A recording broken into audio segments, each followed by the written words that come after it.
Question number 136 most stable oxide पूछा है जिसका भी डिसोसिएशन कांस्टेंट सबसे कम होगा दैट बी मोस्ट स्टेबल। तो 136 में डिसोसिएशन कांस्टेंट सबसे कम है तो 136 हो गया मोस्ट स्टेबल।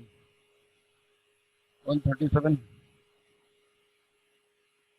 दो इक्वेशन की क्यूएम कांस्टेंट आपस में रिलेट करने हैं।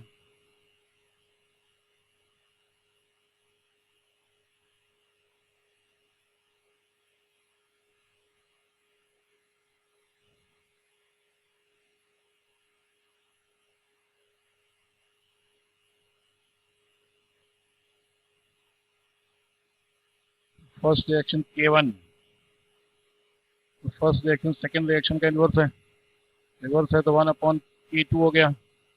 इनसे रिवर्स भी नहीं है, 2 से डिवाइड भी किया है, 2 से डिवाइड किया है तो पावर क्या हो जाएगी 1/2। दो स्टेप है, रिवर्स भी कर रहे हो 2 से डिवाइड भी कर रहे हो। सेकेंड के रिस्पेक्ट में फर्स्ट टाइम K1 लिख रहे हैं विद रिस्पेक्ट टू K2। अगर K2 लिख रहे होते हैं रिस्पेक्ट टू K1 तो हम कहते हैं K2 रिवर्स 1/K1 और उसको 2 से मल्टीप्लाई भी किया है 1/K1 स्क्वायर। तो दोनों में से कोई भी रिलेशन सही हो सकता है। 138 अल्फा और Kp का रिलेशन बनाना है तो तरीका पता है भाई 2HI H2 plus I2। Initial moles कितने ले लें हम 2। कहा था रिलेशन बनाने के लिए इनिशियल मोल्स उतना ही एज्यूम कर लिया करो जितना स्टोइकियोमेट्रिक कोएफिशिएंट है। तो 2 0 0 2 माइनस 2 अल्फा अल्फा और अल्फा टोटल मोल्स हो गए 2 2 minus 2 alpha upon 2 alpha upon 2 alpha upon 2। तो क्या कहते हैं ये कितना रह गया 1 minus alpha alpha by 2 alpha by 2। Kp क्या हो जाएगा alpha by 2 into alpha by 2 alpha square by 4 ठीक है 1 माइनस अल्फा स्क्वायर। अल्फा निकालना है बेटर है दोनों तरफ रूट ले लो डायरेक्ट। ये 4Kp alpha square upon 1 minus alpha square root अगर लोगे तो alpha upon 1 minus alpha equal to क्या हो जाएगा 2 रूट Kp। तो सिंप्लीफाई कर लो alpha equal to 2 root Kp minus alpha into 2 root Kp।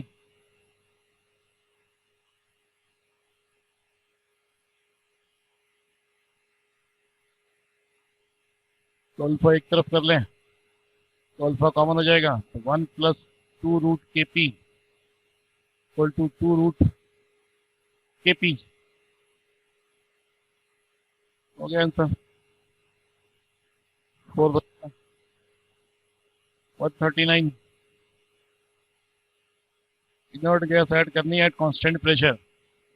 Inert gas constant pressure पे अगर ऐड करनी है तो उसका मतलब क्या होता है इनर्ट गैस को कांस्टेंट प्रेशर पे ऐड करोगे तो वॉल्यूम बढ़ेगा। वॉल्यूम बढ़ेगा तो रिएक्शन किस तरफ शिफ्ट होगी जिस तरफ गैस के मोल्स ज़्यादा होंगे। तो जिस रिएक्शन में भी गैस के मोल्स प्रोडक्ट में ज़्यादा होंगे that will be favourable by adding inert gas. C में दिख रहा है प्रोडक्ट में मोल्स ज़्यादा है, सी में भी दिख रहा है प्रोडक्ट में मोल्स ज़्यादा है। ए और सी हो जाएगा answer. 140 vapour density of N2O4 दिया हुआ है तो N2O4 डिसोसिएट होता है तो N2O4 डिसोसिएट होता है NO2 में।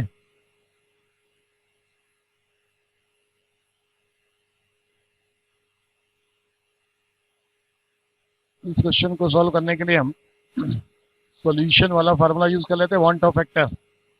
डिसोसिएशन के लिए हम कहते थे कि वांट ऑफ फैक्टर क्या होता है 1 minus alpha plus n alpha या 1 plus m minus 1 alpha. m मतलब एक पार्टिकल से कितने पार्टिकल्स बन रहे हैं m2 है तो क्या हो जाएगा 1 प्लस अल्फा। i क्या होगा यहाँ पर डिसोसिएशन हो रहा है तो i ग्रेटर देन 1 तो डिसोसिएशन हो रहा है तो i ग्रेटर देन 1 तो अगर इसकी वेपर डेंसिटी निकालोगे तो कितनी आएगी 92/2 46 मोलर मास बाई 2।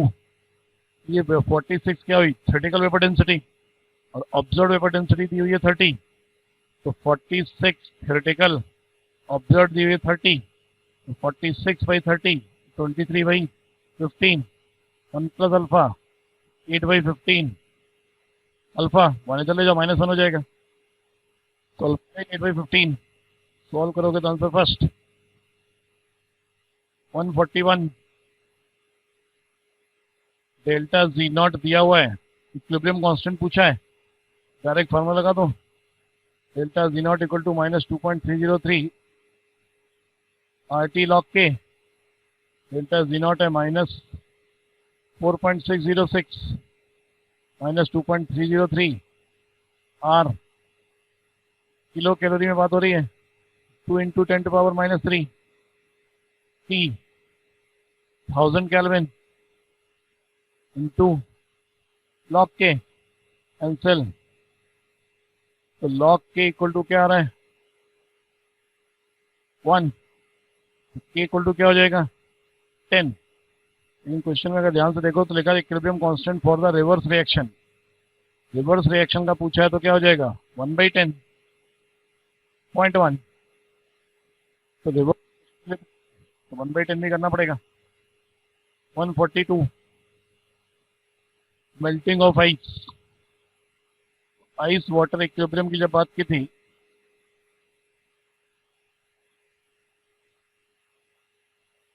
तो क्या कहा था हमने कि प्रेशर बढ़ाओगे रिएक्शन किधर जाती है टुवर्ड्स लेस वॉल्यूम या मोर डेंसिटी।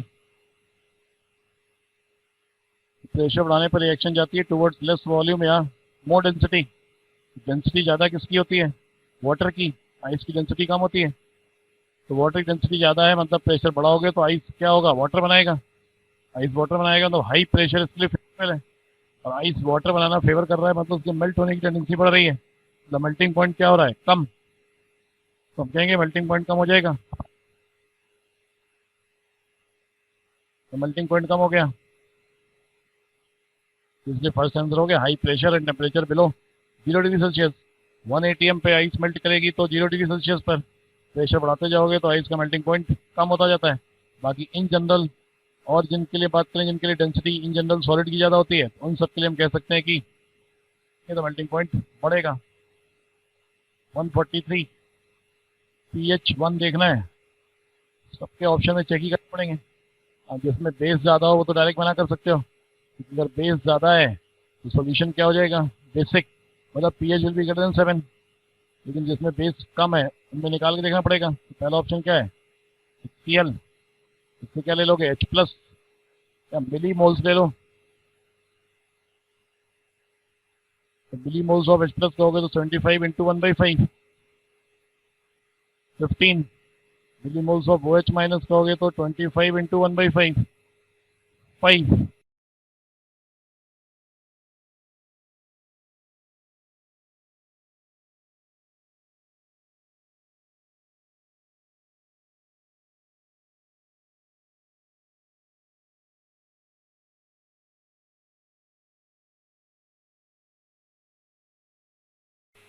तो बच्चा कौन H+, कितना बचा 10 अपॉन में क्या लोगे टोटल वॉल्यूम 100 मिलीलीटर 0.1, pH क्या आ गया 1।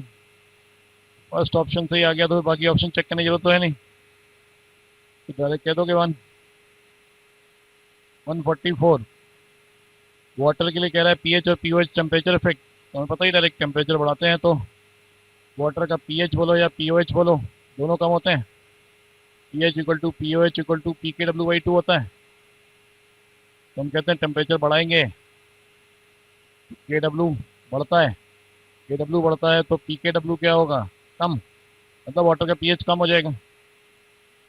pH और pOH दोनों ही कम होंगे क्योंकि रहेंगे तो दोनों इक्वली न्यूट्रल है।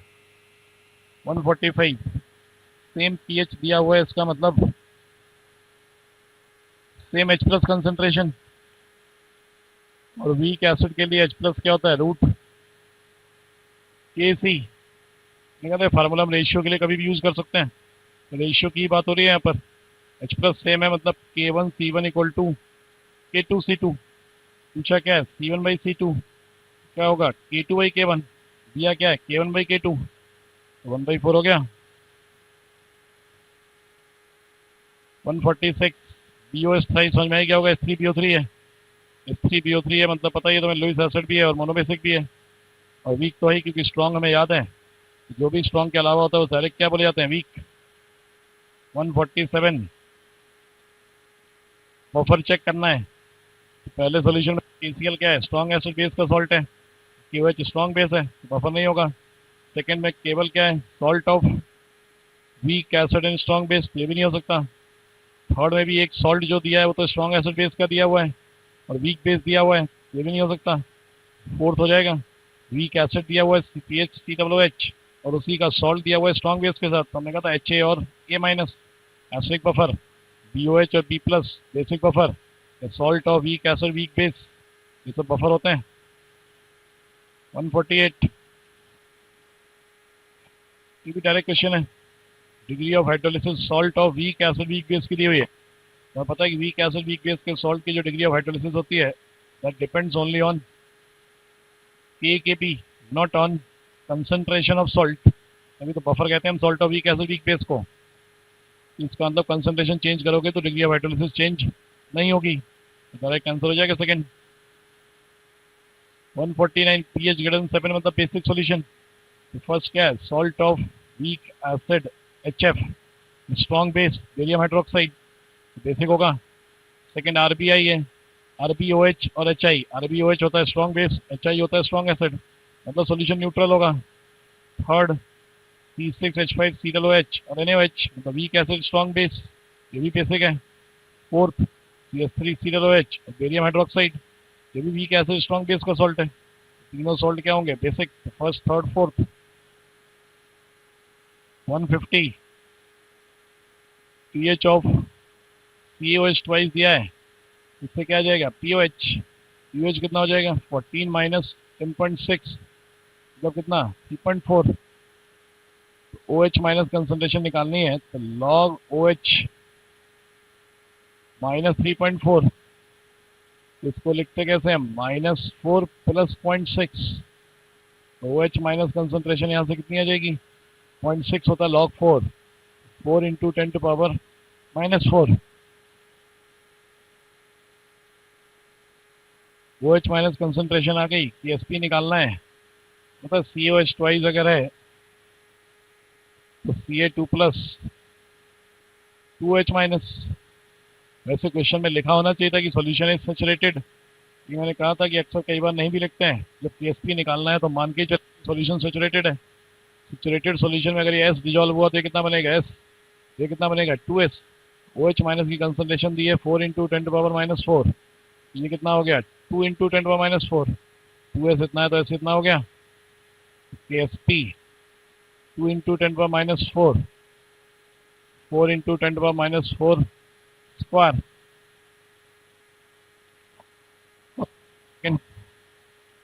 51 तीनों के सैचुरेटेड सॉल्यूशन दिए हुए हैं, किसमें पूछ रहा है Ag प्लस की कंसंट्रेशन मैक्सिमम होगी।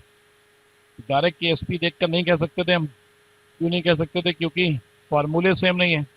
फार्मूले अगर सेम होते तो हम डायरेक्ट KSP देखकर कह सकते थे कि जिसमें इसके लिए भी KSP ज़्यादा है, मतलब उसके लिए Ag प्लस की कंसंट्रेशन ज़्यादा होगी या सॉलिडिटी ऑफ सॉल्ट ज़्यादा होगी। फार्मूले डिफरेंट है तो सॉल्व करना ही पड़ेगा। तो अगर AgCl की बात करो, AgCl में S स्क्वायर आएगा 2 इंटू 10 टू पावर -10, प्लस हो गया 1.4 इंटू 10 टू पावर -5, और यही हो गई Ag प्लस की कंसंट्रेशन। AgBr के लिए निकालोगे तो S square equal to 5 into 10 to power -13, या कह सकते हो 50 इंटू 10 टू पावर -14। S कितना हो गया? 7 अप्रॉक्सीमेटली कह दो, इंटू 10 टू पावर -7, यही हो गई Ag प्लस। तीसरा है Ag2CrO4 4s cube equal to 2.4 into 10 to power -12, तो S क्यूब आएगा 0.6 इंटू 10 टू पावर -12, S 0.6 का cube root into 10 to power -4, तो 10 टू पावर -4 में आएगा ये, तो -4 में आएगा तो हम कह सकते हैं कि ये वैल्यू बड़ी निकल के आएगी, सबसे बड़ा यही आएगा, क्योंकि इसका डबल भी करना है। ये Ag प्लस कंसंट्रेशन जो आएगी वो कितनी आएगी, 2s, 2 Ag है, Ag प्लस 2s आएगी, तो इसका ट्वाइस ही करोगे, तो जो वैल्यू आएगी वो 10 - 4 में आएगी, मतलब उससे ज़्यादा आएगी। थर्ड होगा answer. Correct order of atomic radii, तो पता है बस 13 ग्रुप में केवल एक्सेप्शन किस्म था एल्यूमिनियम और गैलियम में, बाकी बोरॉन से लेकर थैलियम तक रेडियस बढ़ेगी। एल्यूमिनियम गैलियम में साइज चेंज कहते हैं, वो भी वजह यही कहते हैं कि एल्यूमिनियम की जो रेडियस है वो मेटालिक है और गैलियम की जो रेडियस है वो कोवलेंट है। 153 लुईस एसिडिक स्ट्रेंथ बोरॉन, हमने कहा था कि मेटल सेंट्रल एटम अगर सेम हो तो हम क्या चेक करते हैं लुईस एसिडिक स्ट्रेंथ के लिए, more is the withdrawing effect from surroundings, more beta acidic strength, withdrawing effect जितना ज़्यादा होगा एसिडिक स्ट्रेंथ उतनी ज़्यादा होगी, उस हिसाब से ज़्यादा एसिडिक कौन होना चाहिए, BF3। लेकिन ये तो याद होगा यहाँ पर क्या लगता है, p बैक बॉन्डिंग, हम कहते हैं BF3 में p बैक बॉन्डिंग सबसे ज़्यादा इफेक्टिव है। क्यों इफेक्टिव है, क्योंकि बोरॉन और फ्लोरीन दोनों के साइज क्या हैं, छोटे हैं, तो बैक बॉन्डिंग ज़्यादा इफेक्टिव होती है। इसीलिए बैक बॉन्डिंग ज़्यादा इफेक्टिव होने की वजह से बोरॉन पर इलेक्ट्रॉन डिफिशियंसी कम हो जाएगी, बोरॉन पर इलेक्ट्रॉन डिफिशियंसी कम हो जाएगी, मतलब उसकी एसिडिक स्ट्रेंथ कम हो जाएगी, इसीलिए उनका ऑर्डर रहता है यहाँ पर। BBr3 मोस्ट एसिडिक कहते हैं इनमें से। 54 में रिएक्शंस हैं, तो B2S6 और O2 मतलब कंबस्शन, तो क्या बनेगा B2O3, ए का सेकेंड होगा। अगर ए का ही सेकेंड देख लो तो बाकी किसी ऑप्शन में ए का ही मैच नहीं कर रहा, डायरेक्ट आंसर फर्स्ट कर सकते थे, ये तो बाकी सब रिएक्शंस ही हैं। 155 incorrect for borax heat test, तो पता है कि बोरेक्स को हीट करते हो तो NaBO2 B2O3 बनता है, तो फर्स्ट सही है। सेकेंड थर्ड फोर्थ सब में मेटाबोरेट दिए हुए हैं, तो सब सही दिए हुए हैं, लेकिन बस कलर गलत दिया हुआ है फोर्थ में। निकेल के केस में कलर क्या आता है, ब्राउन, दिया हुआ है ब्लू, बनता तो NaBO2 होल्ट वाइज ही है, रिएक्शन तो सारी सही है, लेकिन फोर्थ ऑप्शन में कलर गलत है तो फोर्थ ऑप्शन गलत हो गया। 16 बोराजिन के लिए करेक्ट पूछा है, पॉजिटिव स्टेटमेंट्स हैं, करेक्ट है सारे। 157 CS3 whole thrice N, all are correct except 1, मतलब क्या पूछा, इनकरेक्ट। इनकरेक्ट स्टेटमेंट चेक करना है इनमें से कौन है। CS3 whole thrice N stronger base than SiS3 whole thrice N, तो करेक्ट है। बैक बॉन्डिंग के एग्जाम्पल में लिखवाया था ये, CS3 whole thrice N back bonding example है। SiS3 whole thrice N nitrogen का लोन पेयर सिलिकॉन के D ऑर्बिटल के साथ p बैक बॉन्डिंग करेगा, लोन पेयर डीलोकलाइजेशन में इन्वॉल्व हो जाता है तो बेसिक स्ट्रेंथ कम हो जाती है। करेक्ट हो गया पहला स्टेटमेंट। SiF62- एग्जिस्ट करता है, CF62- एग्जिस्ट नहीं करता है, ये भी करेक्ट है, क्योंकि CF62- बन ही नहीं सकता, कार्बन 4 से ज़्यादा बॉन्ड बना ही नहीं सकता। सेकेंड पीरियड है, सेकेंड पीरियड वाले 4 से ज़्यादा बॉन्ड बनाते नहीं है due to absence of D orbitals in valence shell. Third SiF6 बनता है, SiCl62- नहीं बनता है, ये अगर भले ही ना याद हो, क्योंकि हम डिसाइड तो एक्चुअली कर नहीं सकते थे कि SiCl62- बनेगा कि नहीं बनेगा, एक्सप्लेन कर सकते थे, लेकिन फोर्थ ऑप्शन तो हमें पता था, सिलिकॉन के हैलाइड्स की हाइड्रोलिसिस का ऑर्डर वही होगा जो लुईस एसिडिक स्ट्रेंथ का होगा, तो SiF4 से लेकर SiI4 तक सराउंडिंग्स का विथड्रॉइंग इफेक्ट कम हो रहा है, फ्लोरीन से लेकर आयोडीन तक इलेक्ट्रोनेगेटिविटी कम हो रही है, विथड्रॉइंग इफेक्ट कम हो रहा है, विथड्रॉइंग इफेक्ट कम हो रहा है तो एसिडिक स्ट्रेंथ भी क्या हो रही है, कम। एसिडिक स्ट्रेंथ कम हो रही है मतलब हाइड्रोलिसिस की टेंडेंसी भी कम हो रही है, तो आंसर फोर्थ हो गया गलत, क्योंकि उल्टा ऑर्डर होना चाहिए था, SiF4 से लेकर SiI4 तक हाइड्रोलिसिस की टेंडेंसी कम होनी चाहिए थी। 158 याद ही क्या होगा। 159 correct match for the carbides in column 1 with their hydrolysis production column 2। SiC hydrocarbon नहीं बनता है तो हाइड्रोलाइज नहीं होता है, SiC हाइड्रोलाइज होता ही नहीं, कोवलेंट नेटवर्क है पूरा, कोवलेंट नेटवर्क तो हाइड्रोलाइज डायरेक्ट होगा नहीं। Al4C3 ये सब आयनिक हैं, ये सब हो जाते हैं हाइड्रोलाइज, Al4C3 हो जाता है हाइड्रोलाइज, Al4C3 तो एल्यूमिनियम Al4C3 में C पे 4- होता है, तो C पे 4- है तब क्या बनाएगा CH4, इनकरेक्ट पूछा होगा। हाँ इनकरेक्ट पूछा है, सेकंड हो गया इनकरेक्ट, थर्ड सही है। CaC2 में C2 माइनस होता है, C2H2 बनेगा, अनसैचुरेटेड तो हाइड्रोकार्बन है ये। Mg2C3 में C3 4 माइनस है, तो क्या बनाता है C3H4। Which of the following dibasic, तीनों ही डाइबेसिक। तीनों की स्ट्रक्चर बनाओगे तो सब में दो दो OH आएंगे, जितने OH होते हैं उतने ही H प्लस निकल सकते हैं, तो तीनों ही होंगे dibasic acids. 162, 161, very pure nitrogen can be prepared by heating. First में तो नाइट्रोजन बनेगी ही नहीं, फर्स्ट में तो हीट करते हो तो क्या बनता है N2O, सेकंड में नाइट्रोजन बनेगी, थर्ड में बनेगी, आज याद किया था हमने, एजाइड्स को हीट करते हैं तो वेरी प्योर नाइट्रोजन बनती है, answer third. Wrong about N2O5, anhydride of HNO3 कहते हो।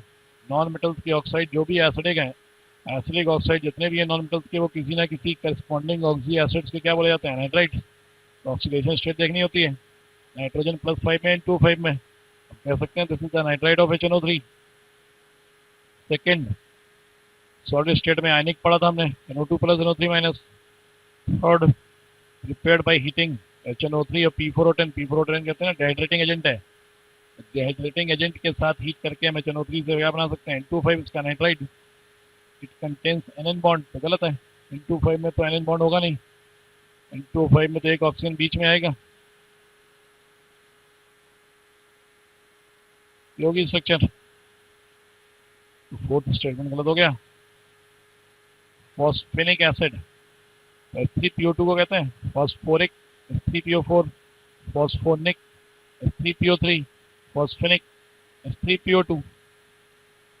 फर्स्ट वाला फॉस्फोनिक है, थर्ड फॉस्फोरिक एसिड है, फोर्थ है पायरोफॉस्फोरिक एसिड H4P2O7। 164 रिएक्शंस दी हुई है, CaCN2 plus H2O, salt plus gas, calcium cyanamide hydrolyse होकर पढ़ा था हमने अमोनिया बनाता है, अमोनिया बनाता है, इसीलिए यूज होता है ना slow acting fertiliser. Same gas can also be produce by which, पूछा किससे अमोनिया बनेगा, तो फर्स्ट तो NH4NO2 है, तो NH4NO2 से तो N2 बनता है, NH4NO3 से भी बताया था N2O बनता है, अमोनियम डाइक्रोमेट से भी N2 बनता है, तो फोर्थ है ammonium sulphate, ammonium sulphate, ammonium carbonate, ammonium chloride, ammonium sulphate, carbonate, chloride, phosphate, इन सबको हीट करते हो तो क्या बनता है ammonia. 165 incorrect statement about O3, तो पहले से ही पता लग रहा है O3 डायमैग्नेटिक होता है, पता है O2 पैरा होता है, पहले स्टेटमेंट गलत है, बाकी सब सही है स्टेटमेंट। नॉन स्पॉन्टेनियस, पता है कि वाटर से रिएक्ट फ्लोरीन और क्लोरीन करते हैं, रिएक्शन दोनों से आयोडीन वाटर से रिएक्ट नहीं करता है, तो सबके पहले प्रोडक्ट्स पता होने चाहिए थे, तो मैं कहा था फ्लोरीन तो वाटर को क्या करा देता है ऑक्सीडाइज, तो फ्लोरीन वाटर को ऑक्सीडाइज करके O2 बनाता है। क्लोरीन वाटर में क्या होता है डिस्पोजनेट, ब्रोमीन भी थोड़ा बहुत हो जाता है, आयोडीन नहीं हो पाता है, आंसर बी फोर्थ। 167 गैस पूछा है और हेलेट पूछा है, तो हेलेट अगर नहीं भी याद होता तो खाली गैस देख के डायरेक्ट आंसर कर सकते थे। ग्रीनिश येलो गैस लिख रहा है तो ग्रीनिश येलो केवल क्लोरीन है, डायरेक्ट आंसर कह सकते हैं Cl2, CaClO3 याद कर लो कि कहाँ यूज होता है। 168 HCF6 डिस्टॉर्टेड ऑक्टाहेड्रल, ठीक है, sp3d3 है, sp3d3 में एक लोन पेयर आ गया, एक लोन पेयर आ गया तो इसका मतलब डिस्टॉर्टेड ऑक्टाहेड्रल हो गया। XCO3 in alkaline solution forms the gelatine, ये बनाता है आयन। फिर वही बात है कि अगर मान लो सेकंड ऑप्शन थर्ड ऑप्शन नहीं भी पता है तो फोर्थ ऑप्शन तो पता होना चाहिए कि XCF6 on hydrolysis with 1 mole of water gives XCO2F2, ये तो गलत होना ही था, क्योंकि 1 मोल ऑफ वाटर के साथ अगर हमने कहा था तो स्टेप वाइज हाइड्रोलिसिस पढ़ाई थी, ये XCF6 अगर है एक H2O लोगे तो दो ही फ्लोरीन तो रिप्लेस होंगे, दो OH आएंगे, दो फ्लोरीन हटके, ये आता है XCF6 अगर दो H2O लोगे चार फ्लोरीन रिप्लेस हो जाएंगे, XCO2F2 कंप्लीट हाइड्रोलिसिस करा दोगे, CH2O कह दो चाहे एक्सेस वाटर कह दो, XCO3, ये था आंसर। तो सेकंड थर्ड नहीं भी याद है तो भी फोर्थ पता होना चाहिए था। 169 इनकरेक्ट ऑर्डर पूछा है। फर्स्ट में बॉन्ड एंगल कह रहा है, बॉन्ड एंगल के लिए सबसे पहले एवरेशन चेक करते हो, तो PF3 PCL3 PBR3 तीनों में देखोगे तो एवरेशन सेम है, तीनों sp3 है, तीनों में एक लोन पेयर है। मतलब हम इनके बॉन्ड एंगल्स कंपेयर नहीं कर सकते क्योंकि सेम ज्योमेट्री है, लोन पेयर भी सेम है, तो इसका मतलब बाकी फैक्टर्स लगेंगे। बाकी फैक्टर्स क्या थे, बॉन्ड एंगल जो है वो प्रोपोर्शनल किसके होता है, स्टेरिक हिंड्रेंस के, इलेक्ट्रोनेगेटिविटी ऑफ सेंट्रल और इलेक्ट्रोनेगेटिविटी ऑफ सराउंडिंग का इनवर्स। स्टेरिक हिंड्रेंस बढ़ रहा है, बॉन्ड एंगल बढ़ना चाहिए, सेंट्रल एटम तो तीनों में सेम ही है, सराउंडिंग की इलेक्ट्रोनेगेटिविटी कम हो रही है, मतलब बॉन्ड एंगल बढ़ना चाहिए।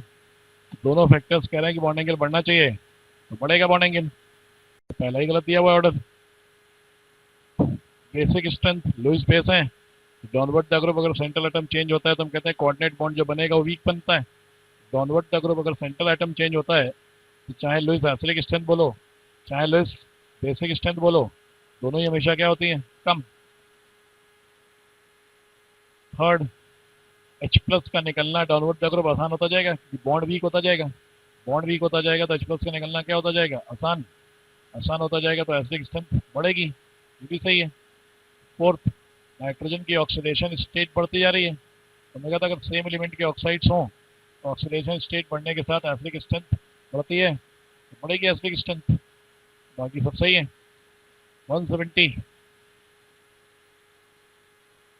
वेपर प्रेशर ऑफ सॉल्यूशन पूछा है, प्योर वाटर का दिया है P0, तो हम कह सकते हैं ना 6 ग्राम ऑफ यूरिया मतलब मोल्स कितने हो गए 6/60.1, वाटर के मोल्स कितने 9.9, तो सॉल्यूशन तो डाइल्यूट ही है, डाइल्यूट है तो P0 minus PS upon P0 equal to क्या, I N solute upon N solvent.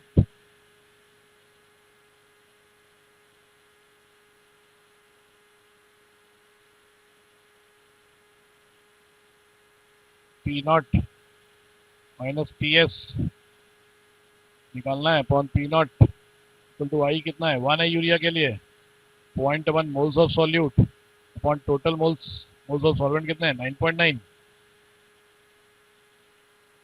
9.9 को 10 भी मान लोगे तो भी कितना हो जाएगा 0.01।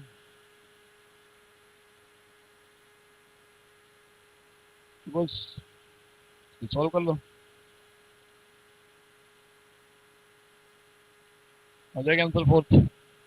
डायरेक्ट निकालने को इससे नहीं निकालते, यहाँ से भी निकाल सकते थे, तो हम कहते हैं ना PS प्रेशर ऑफ सॉल्यूशन क्या होता है, P0 into mole fraction of solvent, P0 mole fraction of solvent 9.9 और टोटल मोल्स कितने हुए 10, 9.9 प्लस 0.1, यहाँ से भी कह सकते हो 0.99 P0। अच्छा ये फार्मूला रटा हुआ है तो ये अगर बेसिक से लगाओगे, बेसिक याद रहेगा तो बेसिक से डायरेक्ट निकल जाएगा। 171 mole fraction of A in vapour phase पूछा है, मतलब वाई, तो वाई ये क्या होता था PA अपॉन PS, तो PA क्या होगा P0A XA upon P0A XA plus P0B XB, तो सारे रेशियो दिए हुए हैं, तो अगर डायरेक्ट रेशियो यूज करने हैं तो सीधे इसको डिवाइड कर लो, हो जाएगा 1 plus P0B upon P0A into XB upon XA, P0B upon P0A 3/1, XB upon XA 3/1, 1/10 हो गया 0.1।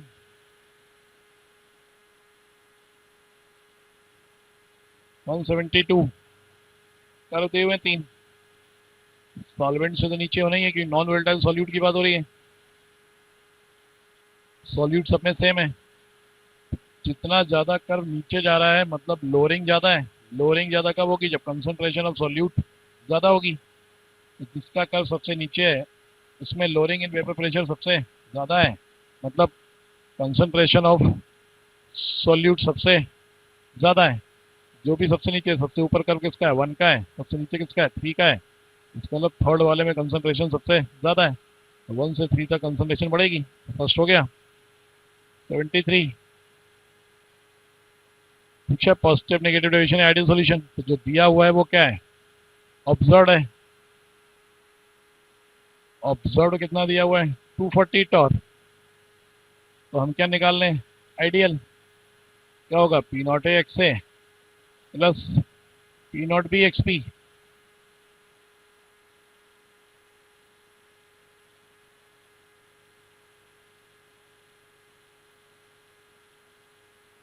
पी नॉट ए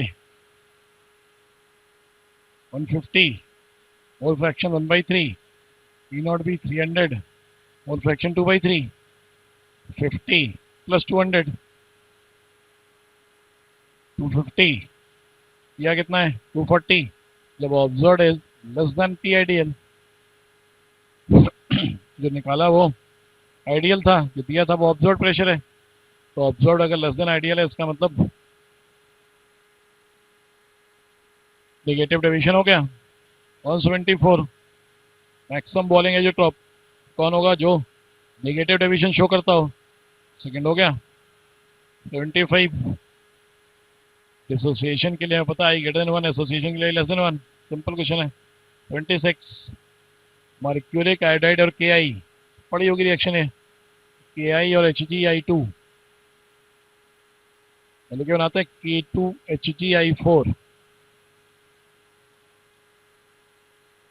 तो मर्क्यूरिक आयोडाइड को डाल रहे हैं हम किसमें, के आई के सॉल्यूशन में। तो पहले सॉल्यूशन इसका था, अब इसका बन गया। तो इनिशियल या फाइनल, तो पहले कितने आइंस हैं, 4 आइंस, अब कितने हो गए, 3 आइंस।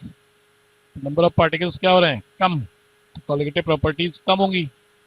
तो फ्रीजिंग पॉइंट में तो उल्टा होता है, डिप्रेशन फ्रीजिंग पॉइंट कम होगा मतलब फ्रीजिंग पॉइंट बढ़ेगा। फर्स्ट हो गया answer. Having maximum freezing point, maximum freezing point तो फिर वही है। कॉलिगेटिव प्रॉपर्टीज कंपेयर करने का तरीका क्या होता है, कॉलिगेटिव प्रॉपर्टीज कंपेयर करते हैं तो आईसी के प्रोपोर्शनल, मतलब क्या, लेकिन डेल्टा टीएफ ना, डेल्टा टीबी, ऑस्मोटिक प्रेशर, आरएलवीपी, इनमें से कोई भी कंपेयर करना हो प्रोपोर्शनल टू आईसी। लेकिन अगर फ्रीजिंग पॉइंट कह दूं या वेपर प्रेशर कह दूं तो 1/IC। तो फ्रीजिंग पॉइंट पूछा मैक्सिमम, मतलब जिसके लिए आईसी क्या हो, मिनिमम। तो पहले ऑप्शन में सी कितना है 1, आई कितना है 3। सेकेंड ऑप्शन में आई कितना है 5, सी कितना है 1.5। थर्ड ऑप्शन में आई कितना है 2, सी कितना है 2। फोर्थ ऑप्शन में आई कितना है 2, सी कितना है 1। फोर्थ ऑप्शन के लिए आईसी मिनिमम है, मतलब फ्रीजिंग पॉइंट मैक्सिमम होगा। 78 बॉइलिंग पॉइंट पूछा है, तो पहले क्या निकालोगे, डेल्टा टीबी एलिवेशन, आई के बी मोलालिटी। इसके पहले क्या निकालना पड़ेगा, आई होता है 1 + m-1 अल्फा। ये भी 3 दिया हुआ है, मतलब कितने आइंस बनेंगे इससे, 4। 1 + 3 अल्फा, अल्फा दिया हुआ है 0.9, 1 + 2.7 हो जाएगा 3.7, आई हो गया 3.7, के बी 0.52, मोलालिटी 0.1। सॉल्व करो, डेल्टा टी भी आ जाएगा। 373 में क्या कर दोगे, ऐड, बॉइलिंग पॉइंट कह रहा है तो 373 प्लस डेल्टा टी भी बॉइलिंग पॉइंट आ जाएगा। आइसोटोनिक मतलब आईसी सेम होना चाहिए, आईसी सेम होगा तो आइसोटोनिक होगा। तो यूरिया NaCl, आई कितना है 1, सी कितना है 0.1, आई कितना है 2, सी कितना है 0.1, तो नहीं है आइसोटोनिक। दूसरे में यूरिया MgCl2, यूरिया के लिए आई कितना 2, 1, सी कितना 0.1, आई कितना 3, सी कितना 0.2, ये भी डिफरेंट है, ये भी नहीं होगा। थर्ड ऑप्शन में NaCl Na2SO4 आई होगा 2, सी दिया 0.1, आई होगा 3, सी दिया 0.1। फोर्थ ऑप्शन में CnO3 ट्वाइस Na2SO4 आई 3.1, 3.1 आ रहा है same, IC same, isotonic 180। Henry constant पूछा है, KH ATM में दिए हुए यूनिट पे नजर रखा करो। KH अगर ATM में है तो P इक्वल टू होता है KHX। ये अगर KH ATM इनवर्स में होता तो X इक्वल टू क्या बोलते हैं KHP, ये लगेगा। तो partial pressure nitrogen pressure upon ATM 1, KH निकालना है, X mole fraction 0.02 gram, 0.02 upon 28 in 1 kg of water, मतलब 1000 अपॉन 18, 0.02 अपॉन 28 क्या हो गया मोल्स ऑफ नाइट्रोजन, 1000 अपॉन 18 क्या हो गए मोल्स ऑफ वाटर। तो moles of nitrogen upon moles of water mole fraction है, नीचे मोल्स ऑफ नाइट्रोजन हम नेग्लेक्ट कर देते हैं, तो अपॉन में सॉल्यूट नेग्लेक्ट कर देते हो, इसको सॉल्व कर लो, ये अच्छा आ जाएगा आंसर फर्स्ट। डन।